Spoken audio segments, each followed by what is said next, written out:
말씀 보겠습니다. 창세기 21장 1절에서 6절입니다. 한 절씩 교독하겠습니다. 여호와께서 말씀하신 대로 사라를 돌보셨고 여호와께서 말씀하신 대로 사라에게 행하셨으므로 사라가 임신하고 하나님이 말씀하신 시기가 되어 노년이 아브라함에게 아들을 낳으리니 아브라함이 그에게 태어난 아들 곧 사라가 자기에게 낳은 아들을 이름하여 이삭이라 하였고 그 아들 이삭이 난 지 8일 만에 그가 하나님의 명령하신 대로 할례를 행하였더라. 아브라함이 그의 아들 이삭이 그에게 태어날 때에 100세라.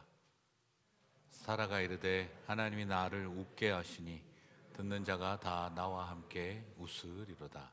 아멘. 자, 오늘 이번 주부터 우리 한 달간 4주간 삶의 의미를 찾는 공동체라는 시리즈로 또 어떤 공동체, 삶의 의미를 우리가 어떻게 찾아갈 수 있을지를 4주간에 걸쳐서 주제 강해를 하도록 하겠습니다. 자, 오늘 하버드의 그 심리학 교수이신 엘렌 랭어라고 하시는 분은 마음이 건강하면 몸이 건강하다는 가설을 정립하기 위해서 이 마음의 시계 돌리기라고 하는 실험을 했다고 합니다. 엘렌 교수는 우리 그 성도님들께서 이게 관심 있게 들을 만하실 것 같아요. 80대 전후의 노인 16명을 선정해서 각 8명씩 그룹으로 두 그룹으로 나누고 그분들을 수도원에 모시고 갔다고 합니다. 그리고 그곳에서 마치 20년 전 50대 후반과 60대 초반을 사는 것처럼 느낄 수 있도록 하기 위해서 수도원 벽에다가 20년 전 사진을 다 붙이고 그리고 20년 전처럼 말하라고 부탁을 하고 그리고 20년은 젊어진 것처럼 생각하고 행동하라고 했다는 거죠. 그래서 거울을 딱 보면 20년 전 내 사진이 붙어 있고 그래서 이제 지금 내가 어떤 상태인지를 잠깐 잊어버리라고 하고 일주일을 실험을 했다고 합니다. 그 결과 구부정하던 몸의 자세가 펴지시고 그리고 실제 나이가 아닌 신체 나이 지수를 검사를 했더니 일주일 전과 후가 너무나 큰 차이가 나서 50대 수준으로 신체 지수가 떨어졌다는 거죠. 이 실험은 2007년 뉴욕타임즈에서 올해의 아이디어로 꼽혀서 진행을 했던 건데요. 나중에 우리도 한번 해볼까 싶은 생각이 들기도 합니다. 저도 13년 전 부임할 때 사진 붙여놓고 앞으로 거울을 그걸 보면서 살아볼까 싶기도 하고요. 자, 중요한 건 결국 뭐냐면 이렇게 마인드의 변화가 이게 신체의 변화로 이어지는 게 구별되지 않더라 하는 것이죠. 그래서 옛날부터 젊게 살자 하는 말이 딴 뜻이 아니었나 보다 싶기도 합니다. 이 말은 반대로는 마음의 병이 또 때로는 몸의 병이 되게 할 수도 있겠구나 하는 생각도 하게 됩니다. 물론 몸이 아프다고 해서 저 사람은 마음의 병이 있다라는 일반화의 오류에 절대 들어가면 안 되겠지요. 하지만 중요한 것은 마음의 변화와 이 신체의 변화는 많은 상관관계가 있겠구나 하는 것을 미루어 볼 수가 있겠습니다.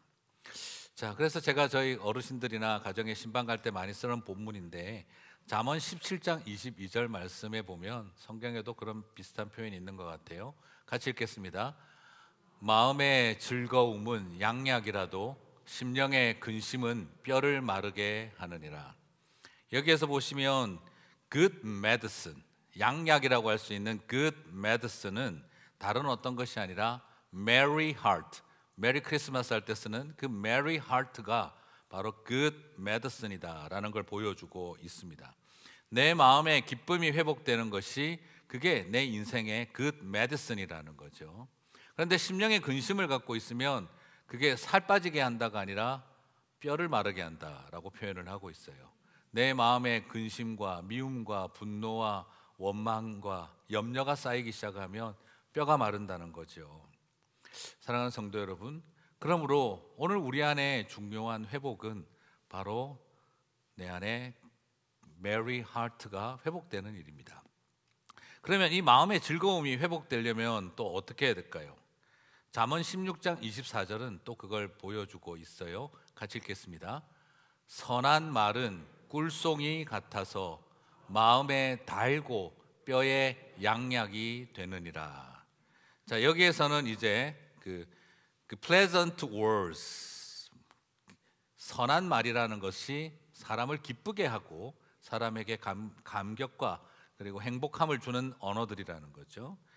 바로 기쁘게 하는 말은 꿀송이 같아서 마음에 달고 어떻게 한다고요? 뼈에 양약이 된다.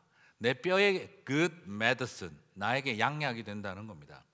그러므로 오늘 우리가 기쁜 마음을 가져야 하는데 그 기쁜 마음을 갖게 하기 위해서 뭐가 필요하다는 거죠? 우리의 입술에 서로를 기쁘게 하는 언어가 살아나야 한다라는 겁니다. 부정적인 언어와 말은 다른 사람의 뼈를 마르게 하고 자기 자신의 영혼도 역시 말라가게 하는 것이다라는 거죠. 그래서 기쁨으로 가득한 언어는, 기쁨으로 가득한 말들은 우리 안에 뼈에 양약이 되는 그런 통로가 된다는 것입니다. 팬데믹을 겪으면서 제 마음에 그런 생각이 생깁니다. 온 성도들의 마음에 good medicine이, merry heart가 넘치고, 그리고 여러분의 입술에 정말 선한 말들이 가득하시기를 주님의 이름으로 축복합니다. 네, 뭐 안 받고 싶으세요? 네. 아멘도 역시 선한 말 중에 안 할 겁니다. 네. 네, 여러분 마음에 지금 뭐 기분 나쁘세요? 마음에 회복이 되는 게 기분 나쁘시는 건가요? 네, 그거 아니시죠, 그죠? 네, 우리의 마음에 기쁨이 회복되고, 그리고 우리의 입술이 사람을 기쁘게 하는 말, 살리는 말이 되어야 합니다. 마음에 가득한 의심이 있고, 마음에 깊은 불안이 있고, 마음에 미움이 들어오고, 사람이니까 변할 수 없죠. 쉽게 극복하기 어렵죠. 차가운 분노가 스며들고, 가슴 속에 얼음 조각이 끼고, 마음 속에 불타는 분노가 있어 내 마음 속에 용암이 스며들어오고, 인정받고 싶은 욕구가 비뚤어진 마음을 만들고, 그러다 보면 어느 틈에 무정한 마음으로 가득 차버리는 우리의 상태가 있을 때, 그것은 오히려 우리의 뼈를 마르게 한다는 겁니다. 다시 그 안에 희망의 언어가 가득하고 소망이 넘치기 시작을 할 때, 그것이 우리의 마음의 양약이 되고 우리의 뼈에 good medicine이 된다라고 하는 이 말씀을 저와 여러분이 기억했으면 좋겠습니다. 근심의 부정적인 언어로 뼈가 마르는 길이 아니라 정말 pleasant words 그리고 merry heart가 가득해서 내 심령의 양약이 가득하고 내 뼈의 양약이 가득한 저와 여러분의 정말 마음의 건강을 회복하는 삶이 있게 되시기를 축복합니다. 그 일을 아름답게도 우리 교회가 함께 이루어가게 되기를 주님의 이름으로 축복합니다. 오늘 우리는 굉장히 저는 좀 슬펐던 사람, 한 여인의 이야기를 좀 하고 싶습니다. 서러웠던 사람, 버거웠던 사람, 서름 많았던 한 여인의 인생을 살아왔던 이 사라를 떠올려 봅니다. 오늘 여기서 너무너무 아름다운 표현이 하나 나와서 큰 위로가 되고 있죠. 창세기 21장 1절입니다. 같이 읽겠습니다. 여호와께서 말씀하신 대로 사라를 돌보셨고 여호와께서 말씀하신 대로 사라에게 행하셨으므로. 여러분, 여기에서 참 놀라운 건요, 하나님이 사라를 돌보셨다 하는 거예요. 솔직히 사라의 인생은 어떻습니까? 참 서글프고 그리고 서러운 인생이었습니다. 남편 아브라함이 2번이나 누이라고 하면서 이집트의 파라오 그리고 아비멜렉 왕, 그 두 왕의 침실에, 그죠? 신방 차려줘서 넣어주는 그런 수치스럽고 고통스러운 일들이 있었잖아요. 여러분, 혹시 그걸 보면서 그래도 사라는 미인이었지 않습니까? 나이 들어서도 아리따웠다면 얼마나 좋아요. 여러분, 생각 한번 해보십시오. 그게 위로가 되겠습니까? 나이 들어서도 아름답다 소리 들어서 시집 2번이나 더 갈 뻔한 게 그게 자랑이고 행복한 일이겠습니까? 그렇다고 누이라고 하며 그래도 넌 예쁘잖아 하면서 다른 남자의 방에다가 들어가는 일을 아브라함이 도와주고 있는 그런 모습을 지켜본 아내가 나중에 행복하겠습니까? 내 미모가 오히려 저주스럽겠습니까? 그리고 정말 아름다워서만 그랬겠습니까? 그런 핑계를 들이대고 그래서 너는 어쩔 수 없다라는 말을 하는 남편이 죄송합니다, 사람같이 보였겠습니까? 많은 분들이 자꾸 이상하게 아브라함을 변호하려고 그래요. 아브라함이 연약하니까 보호해 주려고 아브라함이 어쩔 수 없어서 그랬겠지. 천만의 말씀입니다. 애 놓지 못하는 와이프 이제 이만큼 해줬으면 충분했고, 그래서 너를 이집트의 왕 그리고 저 아비멜렉 왕 그 두 사람에게 내가 너 시집 보내줬으면 내 할 일 다 해준 거 아니냐? 너는 이제 왕 집안에 가서 그냥 그렇게 살아. 지난 세월 나는 그냥 버려도 되지만 그래도 네가 사촌 누이기 때문에 그래도 나는 왕한테 시집 보내준 거야. 여러분, 아브라함이 그 파라오의 궁궐 앞에서 여보 하며 눈물을 흘렸겠습니까? 집에 앉아서 새 장가갈 준비하고 있었겠습니까? 우리는 자꾸 남자 편에서 아브라함을 변호하려고 하는데요, 그렇지 않습니다. 아브라함은 지금 새 장가들 준비를 하고 있었을 뿐입니다. 이 정도면 미안할 거 없다라고 생각한 거죠.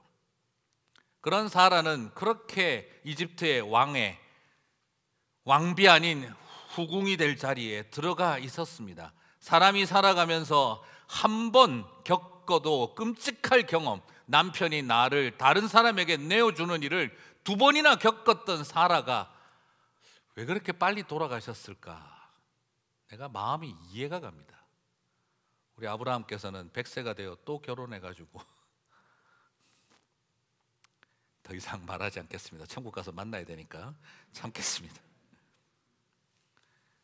게다가 딸처럼 키웠던 하갈, 이집트에서 엄마 아빠도 없는 몸종으로 따라온 계집종이었던 하갈을 나도 피부치 없는 인생, 너도 피부치 없는 몸종, 거의 딸처럼 키우지 않았겠나 싶습니다. 애 낳지 못한 죄인으로 후사를 잊지 못한 마음 때문에, 그래서 나중 내가 딸처럼 키운 하갈을 남편의 또 새 부인으로 보내어 줄 때 어떤 심정이었겠습니까? 그리고 엄마 없는 하갈에게 결혼을 하기 전날 목욕시키고 이것저것 주의사항 알려주고 가르쳐준 건 누구였겠습니까? 이 아이는 그래도 내 마음 알겠지, 어릴 때부터 내가 먹이고 키워서 자라온 아이니까 내 마음 알겠지 하고 그렇게 남편의 둘째 부인이 되게 해놓고 나니 임신하고 배가 나오자 오히려 어머니 같았던 안주인을 멸시하고 무시하기 시작을 합니다. 사라는 그 일을 겪으면서 분노와 좌절이 온몸에 터져 나왔던 것이 아닐까 싶습니다. 여러분, 사람들은 또 그렇게 이야기를 하죠. 사라가 말이지 잘못해가지고 아브라함으로 하여금 실수하게 만들었다. 여러분, 그거 다 남자들이 자기 논리로 변호하는 수준의 이야기입니다. 여러분, 솔직히 생각해 보십시다. 아브라함이 네 아내 사라에게서 후손이 태어나리라는 하나님의 직통 계시를 들은 사람은 아브라함입니다. 사라가 들은 게 있습니까? 그러면 아브라함이 그런 말을 들었으면 사라가 하갈이라도 받으시지요 할 때에 자기가 정말 하나님을 만난 사람이라면 여보, 당신 마음 나 안다. 하지만 하나님 분명히 말씀하셔서 걱정하지 마 하고 사라의 마음을 괜찮다라고 해야 될 사람이 아브라함이죠. 그런데 그 말씀 하나님에게 다 들어놓고 당신 뜻이 그렇다면 어쩔 수 없이, 이게 사라 잘못입니까? 아브라함 잘못입니까? 왜 우리는 아브라함은 훌륭했을 것이고 사라는 틀렸을 거라고 선을 그어놓고 출발하는 걸까요? 오히려 생각을 다시 한번 해본다면 죄 많게 여겨졌던 한 많은 여성이 이렇게라도 이 집안에 내가 책임을 다해야 하는 그 서러운 마음으로 그 이야기를 꺼냈을 때 믿음의 조상이라면 아브라함이 그렇게 해서는 안 되었던 것이죠. 오늘 이런 여러 상황들을 돌아볼 때 사라의 마음은, 인생은 그 집안에서 존재의 의미를 찾을 수가 없었습니다. 자식 복도 없는데 남편 복도 없는 여인으로 한 많은 세월을 살아야 했습니다. 더럽고 서럽고 치사하지만 아무 대책이 없으니 이를 악물고 그 집안에서 버텨내어야 했습니다. 그때부터 사라는 그 집안의 그림자요 투명 인간이었습니다.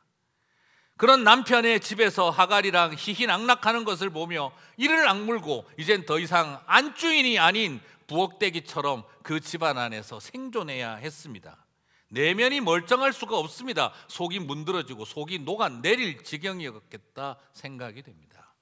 나중에 천사들이 찾아와서 아브라함의 장막에 왔을 때도 하갈은 밥하러 가지 않고 사라가 밥을 해야 했습니다. 천막 옆에 서서 들어야 했습니다. 저는 이런 것을 보면서 사라는 어떤 마음으로 그 인생들을 살아내어 왔을까? 소망이 없어 보인 삶이었습니다. 아무도 돌보지 않은 삶이었습니다. 그런데 오늘 하나님이 말씀하고 계십니다. 여호와께서 말씀하신 대로 사라를 돌보셨고 돌봐줄 아들과 딸도 없고 그나마 돌봐줄 몸종도 이젠 부인이 되어 자기를 무시하고 그리고 남편으로부터도 돌봄을 제대로 경험할 수 없었던 사라에게 딱 한 분 돌봐주시는 분이 계셨습니다. 바로 여호와 하나님이셨습니다.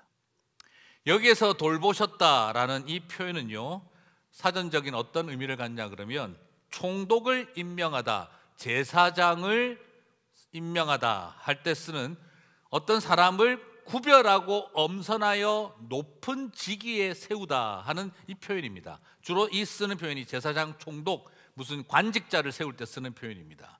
그래서 엄선하고 주의 깊게 엄선하여 높은 지위에 사람을 세우다라는 말이 이 돌보셨다라는 말의 어원입니다. 그리고 또 이 말은 어디에 쓰이냐 그러면 하나하나 세심하게 숫자를 헤아리기만큼 섬세하게 돌본다라는 것입니다. 주의를 기울여 지킨다라는 뜻이에요. 다시 말씀드리면 무슨 말입니까? 여호와 하나님께서 가정에서 투명인간처럼 그리고 가정에서 그림자처럼 취급당하고 있는 사라를 제사장을 세우고 왕을 세우듯이 엄선하여 그를 높은 직위에 세우고 계셨다라는 겁니다. 그리고 하나님이 숫자 하나하나 세듯이 주의를 기울여 그 여인을 돌보고 지켜오셨다라는 것입니다. 사랑하는 성도 여러분, 아무것도 아닌 노바디 같은 인생이었는데 하나님은 왕을 세우듯 제사장을 세우듯 그렇게 여겨 오셨다라는 겁니다.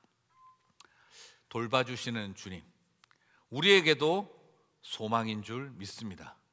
사랑하는 성도 여러분, 이 땅을 살아가면서 누가 나를 알고 누가 나를 귀하게 여기고 누가 나를 존귀하게 여길까?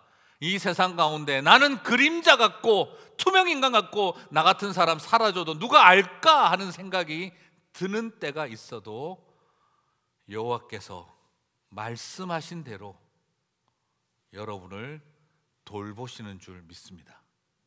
그 소망을 붙드는, 그것이 위로가 되는 저와 여러분이 되시기를 주님의 이름으로 축복합니다. 여호와 하나님의 아름다운 돌봄이 어떤 열매를 맺었을까요?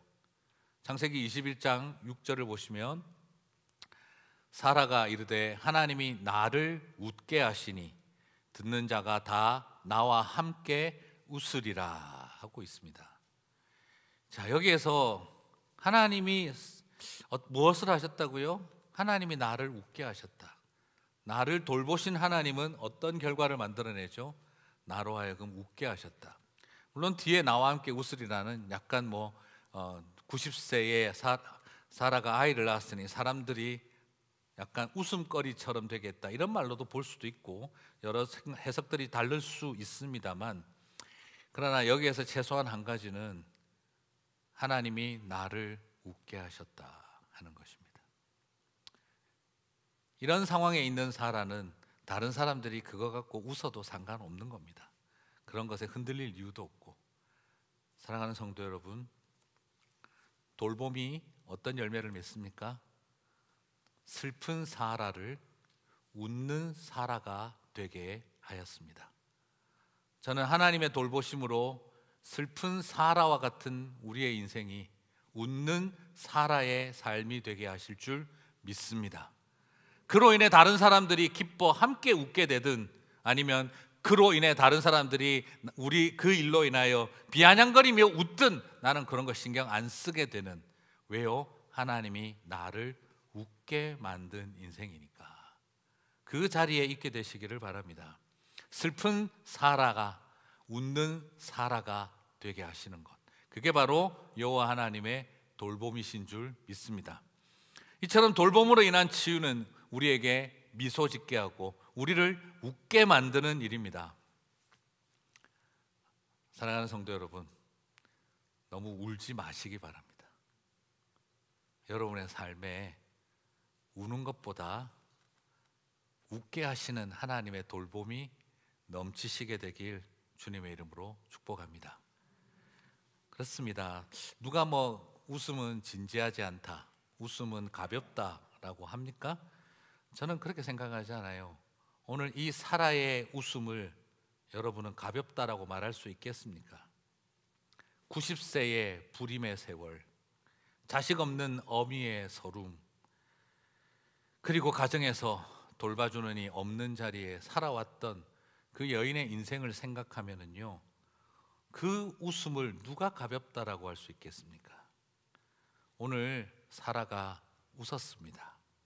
그 웃음은 지난 90년의 인생의 무게만큼 진지한 미소였다고 저는 믿습니다.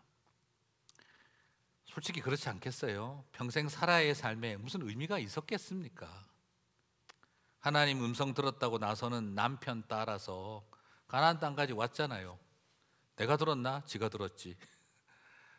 들은 말 있는 남편 따라 아무 말 없이 거기까지 왔지 않습니까? 들은 것도 없는데 하나님 애 주겠다고 한 말 사라가 들었습니까? 아브라함이 들었습니까? 아브라함 자기가 들었잖아요.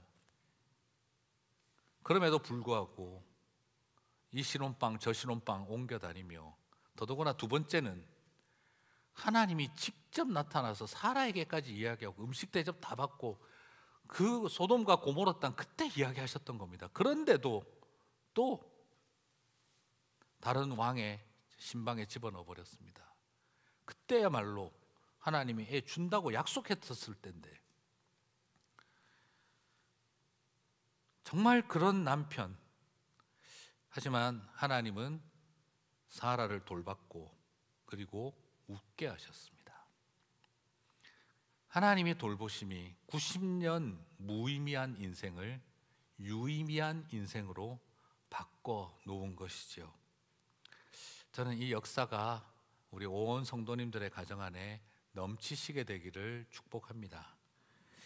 네, 삶의 의미는 이렇게 돌봄을 통한 우리의 미소로, 웃음으로 다시 다가올 겁니다. 의미 없었던 사라의 인생이 이젠 웃음이 가득한 의미 있는 삶이 되었습니다. 사라의 인생이 의미 있는 삶이 되었습니다. 왜요? 웃을 수 있었기 때문입니다. 여러분, 그렇지 않겠습니까? 인생의 의미가 무엇입니까? 이거 어렵게 너무 철학적으로 생각하지 마세요. 살만 나면 의미 있는 겁니다. 웃을 수 있으면 의미 있는 겁니다. 주님이 하시는 일이지만 우리 또한 이제 이 돌봄을 통해 누군가를 웃게 하는 일을 했으면 좋겠습니다. 여러분, 예수님을 닮아가는 가장 아름다운 삶이 무엇인 줄 아세요? 가장 하나님을 닮아가는 아름다운 삶이 뭐냐라고 물어본다면 돌봄을 통해 누군가 웃게 하는 일, 우리의 돌봄을 통해 누군가 미소 짓게 하는 일, 그것이 바로 하나님 닮아가는 삶 중에 하나입니다. 여호와 하나님이 돌보사 그녀를 웃게 하시니 그것을 닮아가는 겁니다. 우리도 하나님이 하신 것처럼 누군가를 돌보고 그들의 얼굴에 미소가 다시 시작되게 하는 일, 웃음이 번져가게 하는 일, 그것이 하나님 닮은 길을 걸어가는 여정인 줄 믿습니다. 사랑하는 교육부서에, 그리고 또한 히스드림이나 우리 장애인 부서에 그 아이들이 교회와 성도들 안에, 목장 안에 늘 어두운 얼굴로 앉아있던 형제가 조용히 미소를 띠기 시작하고, 늘 슬픈 얼굴로 있던 자매님이 얼굴에 미소가 번져가기 시작하고, 늘 두려워하고 혼자 있던 아이가 밝은 얼굴로 뛰어놀기 시작을 한다면 그것이 바로 돌봄의 하나님을 통해 우리가 하나님의 미소 짓게 하신 그 일을 우리도 닮아가는 일이라고 말하고 싶습니다. 주님을 닮아가는 일, 주님이 하신 돌봄을 통해 누군가 미소 짓게 하는 그 일에 여러분이 함께 해주시기를 주님의 이름으로 축복합니다. 우리의 가정 안에 누군가 내가 웃게 해야 할 사람이 없는지, 우리의 교회 안에, 우리의 공동체 안에 누군가의 얼굴에 미소가 시작되게 해야 할 일은 없는지, 그리고 우리가 살아가고 있는 삶의 자리에 그림자 같았던 사람에게 넌 그림자가 아니고 미소를 띤 인격이라는 걸 알게 해주는 일, 그것이 바로 여호와 하나님께서 말씀대로 행하신 일인 줄 믿습니다. 그 일이 저와 여러분 가운데 있게 되시기를 바랍니다. 그렇습니다. 교회에서 어떤 봉사, 내가 수고하고 땀 흘리러 가는 일이 아닙니다. 교회에서 하는 봉사는 무엇일까요? 누군가를 돌보는 일이고 누군가를 웃게 하는 일입니다. 그 미소를 보면 내가 복 받는 것입니다. 내가 기쁜 것입니다. 내가 웃는 것보다 더 기쁜 건 그들의 웃음을 보는 것입니다. 올해 우리 당에서 어려운 결정을 또 조금씩 하고 있습니다. 바로 팬데믹 2년을 지나고 나니 특별히 그 중고등부 자녀들이 너무 많은 디프레션이 있는 것 같아요. 그래서 지금 교회에서 여러 가지 결정을 해서 영어권 상담 사역자 풀타임으로 2명을 우리가 좀 1년간은 좀 우리가 찾아야겠다 생각을 하고 있습니다. 세미나도 열고, 그리고 원하면 개별 상담을 할 수 있고, 그래서 지난 팬데믹 2년을 보내면서 여러 가지로 무너져버린 우리 다음 세대들의 그 마음 안에 니네들이 알아서 잘 해라 할 일이 아니라 어떻게 그 마음의 회복을 도울 수 있을지를 고민해야 할 것 같습니다. 이해해주고 아픈 마음을 공감해주고 마음의 건강을 회복할 수 있도록, 그리고 그들의 얼굴에 웃음과 미소가 다시 돌아올 수 있도록 하는 일을 도와야겠다 싶습니다. 그리고 우리 성도님들 안에도 힘들고 어려운 가운데 있을 때 같이 우리가 함께 그 모든 일들을 도와줄 수 있는 길을 찾았으면 좋겠습니다. 우리 많이 부르는 찬양 예전에 있잖아요. 무거운 짐을 나 홀로 지고 견디다 못해 쓰러질 때 불쌍히 여겨 위로해 줄리 은혜의 주님 오직 예수. 너무 참 은혜되는 찬양이죠. 특히나 기독론적으로 우리가 견디다 못해 쓰러질 때 주님이 오셔서 우리를 회복시키신다. 너무너무 감동적입니다. 그러나 한편으로는요, 교회론적인 관점에서는 참 짜증나는 내용입니다. 무슨 말이죠? 도대체 옆에 있는 형제가 무거운 짐을 홀로 지고 견디다 못해 쓰러질 때까지 니네들은 뭐 했니? 하는 이런 마음인 거죠. 옆에 우리는 뭐 하고 있었습니까? 라는 겁니다. 옆에 있는 사랑하는 형제 자매가 무거운 짐을 지고 견디다 못해 쓰러질 때까지, 예수님 만날 때까지 내버려 둘 수는 없는 것입니다. 그게 교회의 모습이 아닌 거죠. 그리고 또 하나 이야기하고 싶습니다. 무슨 자존심이고 무슨 부끄러움 때문에 가리고 싶어서 견디지 못해 쓰러질 때까지 혼자서 버티고 있으십니까? 라는 것입니다. 약간만 손 벌려서 도와달라고 하면 될 텐데 무슨 자존심으로, 무슨 화병으로 끝까지 버티다가 더 이상 손 쓸 수 없을 때까지 그렇게 버티고 계십니까? 그러면 누가 믿음 없다고 그러겠습니까? 어디 목사가, 집사가, 권사가, 장로가 그거 하나 못 버텨가지고 말이야 누가 그럴 사람 있습니까? 그런 사람 있었다면 그분들이 하나님 앞에 혼나야죠. 오히려 목사도, 집사도, 권사도, 장로도 견디지 못할 때까지 갈 수 있습니다. 도와달라고 손 내밀면 됩니다. 믿음 없는 거 아닙니다. 그리고 우리는 옆에 돌아봐야 됩니다. 힘들고 쓰러질 때까지 가는 사람이 없는지, 무슨 우리가 도와줄 수라도 있겠습니까? 그러나 옆에 앉아줄 수는 있지 않습니까? 그리고 꼭 부탁드립니다. 그런 일 있을 때 꼭 이야기해 주세요. 목사님, 누가 많이 힘든 것 같습니다. 괜히 속으로 에이 무슨 오지랖이야, 또 그냥 내가 또 괜히 또 나서고, 그런 생각하지 마세요. 대부분 다 보면 이상한 일에 오지랖이 넓습니다. 그런데 그런 일에는 오지랖 안 피우려고 하세요. 진짜 오지랖이 필요한 일은 좀 해주셔야 되는데 안 해도 되는 오지랖은 열심히 하면서 꼭 필요한 것은 안 하는 경우들이 있습니다. 누가 힘들면 정말 옆에서 내 힘으로 어찌할 수는 없지만 도와주셨으면 좋겠다. 그 말 한마디 하면 아무걸 할 수 없어도 같이 있어줄 수 있잖아요. 그거 하자고 우리가 교회로 부름받은 거 아니겠습니까? 어른들을 위해서 우술초 목고지 다시 해야겠고, 부부 목고지 또 해야 될 것 같아요. 여러분 자꾸 뭐 이런 거 하면 난 상처 같은 거 없어요, 뭐 교회에서 뭐 그런 거 합니까? 그러지 마세요. 그래서 진짜 필요한 사람들이 옆에서 못 가요. 그것 때문에. 에이 무슨 부부 목고지 같은 거를, 그렇게 간지럽고 낯간지러운 거, 그런 건 뭐 합니까? 그러니까 진짜 필요한 사람들이 못 가요. 필요 없는 분들은 아무 말 하지 말고 오지 마세요. 자꾸 말을 하니까 꼭 필요한 사람들이 못 가잖아요. 정말 힘들고 어려운 사람들이 있습니다. 별것 아닌 하나라도 내 속이야기 털어놓을 기회가 필요한 사람들이 있어요. 더 좋은 시스템 만들고 함께 할 수 있는 전문가, 자원봉사자 필요해서 한 영혼 한 영혼 돌보는 일, 팬데믹을 마치고 난 다음 우리 교회 다시 사람 많이 모았다, 이거 중요합니까? 이게? 우리 교회는 몇 % 다시 대면 예배를 모았다, 이게 더 중요합니까? 아니면 팬데믹이 지나고 난 다음 보이지 않는 자리에서 피 흘리고 눈물 흘리고 깊은 낙심 속에 있는 사람 하나라도 덜 보기 위해서 교회가 노력하는 일이 필요한 일입니까? 오늘 우리가 해야 할 일은 바로 거기에 있다고 생각합니다. 목장 다시, 소그룹 다시 케어하자, 교회 조직 관리적 차원에서 하는 이야기 아닙니다. 교회가 어떻게 하면 조직 관리를 잘할까, 그것이 아닙니다. 그 과정을 통해 우리가 몰랐던 어디선가 눈물 흘리는 사람들이 없는지를 찾자는 거죠. 그 일에 우리 한두 명이 할 수 없기에 우리 성도님들이 함께 그 일을 도와주셨으면 좋겠습니다. 내가 웃고 기쁨을 누리는 일도 너무너무 중요하지만 누군가가 웃을 수 있게 하는 일, 그분들의 얼굴에 다시 미소가 돌아오게 하는 일은 바로 하나님 하시는 일을 가장 우리가 닮아갈 수 있는 길 중에 하나입니다.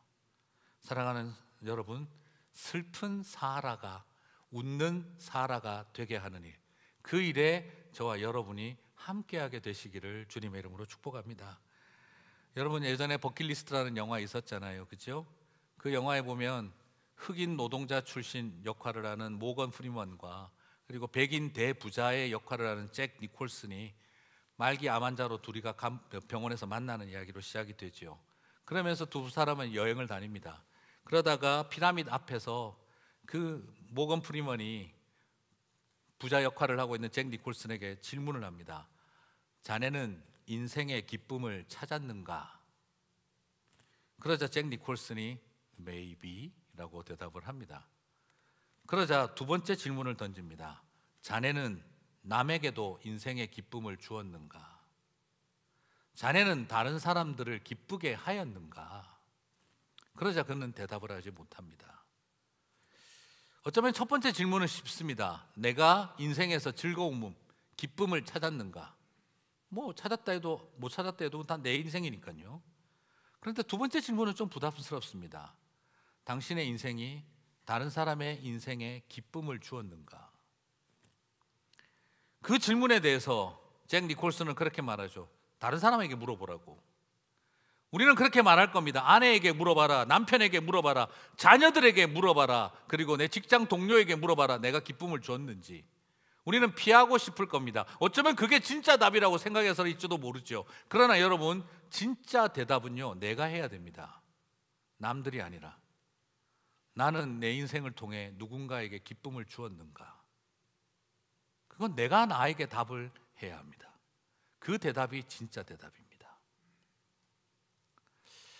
말씀을 마무리하겠습니다.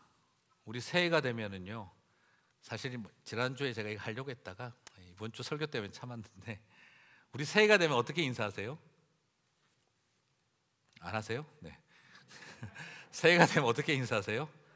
새해 복 많이 받으세요 인사하죠. 그래서 참 좋은 말이죠.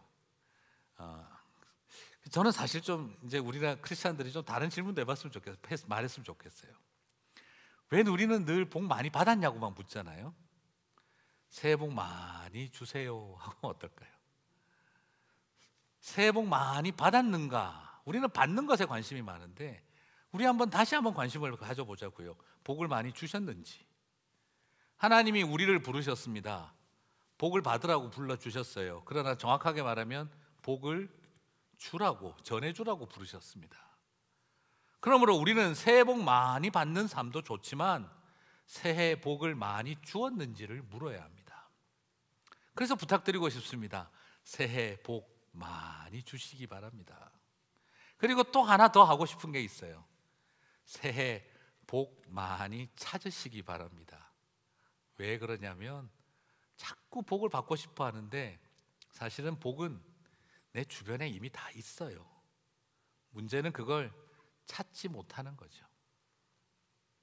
사랑하는 성도 여러분, 복 많이 받으려고 하지 마시고 내 가까운 사람과 사랑하는 사람들을 통해 복을 빨리 찾으십시오.